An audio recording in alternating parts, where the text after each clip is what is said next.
Okay, a quick overview of the tcgatil tool.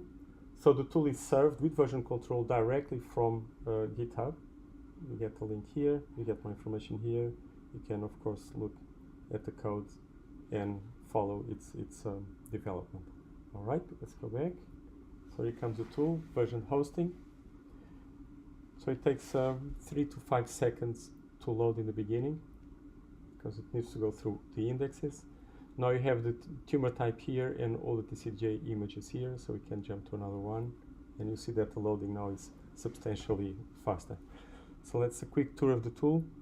We have some advanced tools that are hidden, so one is here, the other one is here. So the first thing you could do is to click on the classification and get the same classification you have in the paper, so the same scale here with the same color scheme.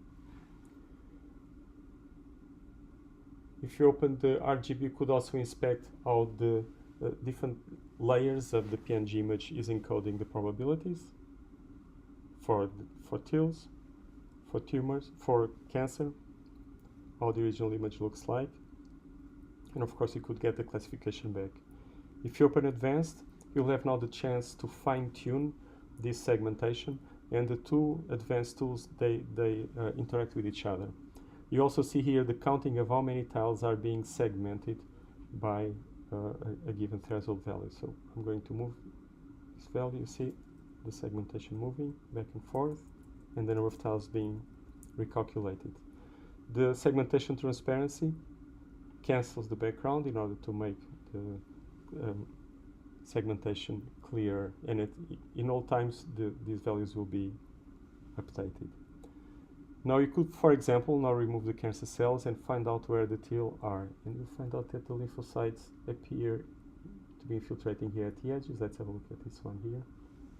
And so you can zoom in on the corresponding location in the full image and inspect the slide with much more detail. Let's see what else I may be missing here. So you already know you have the images here. So let's go through these tabs here. So you have the code. This is the same code where we started.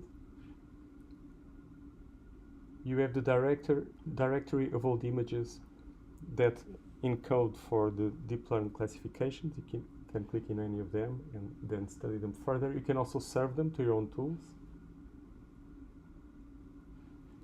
And on that note, you can also consume the JSON object where this information is also kept. Again, this can be called from your own application development environment, potentially another web app.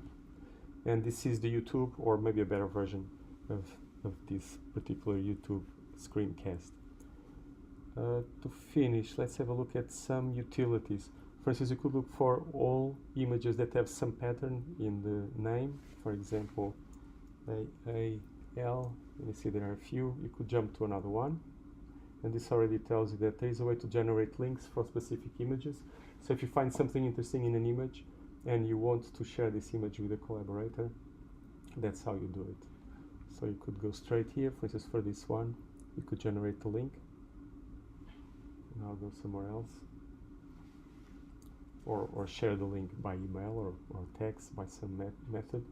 And this unique reference to this image now directs the tool to open that exact same image. So there we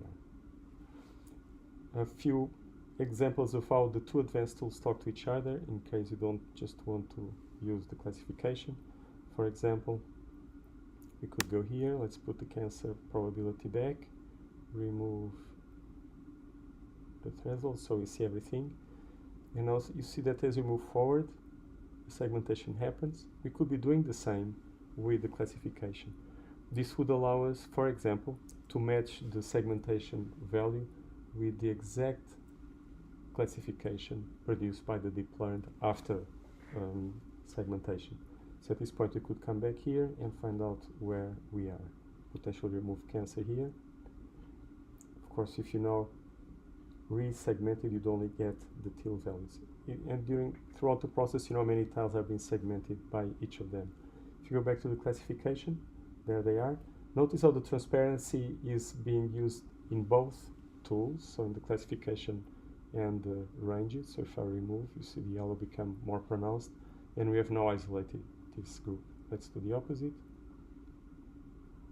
So if you now go back to classification, you see we still have the old classification, but we can start segmenting from the second set of advanced tools. So notice we're only classifying tills now here. Sorry, only classifying cancers, so we should lose the tills as we move forward. Let's give it a try. And there you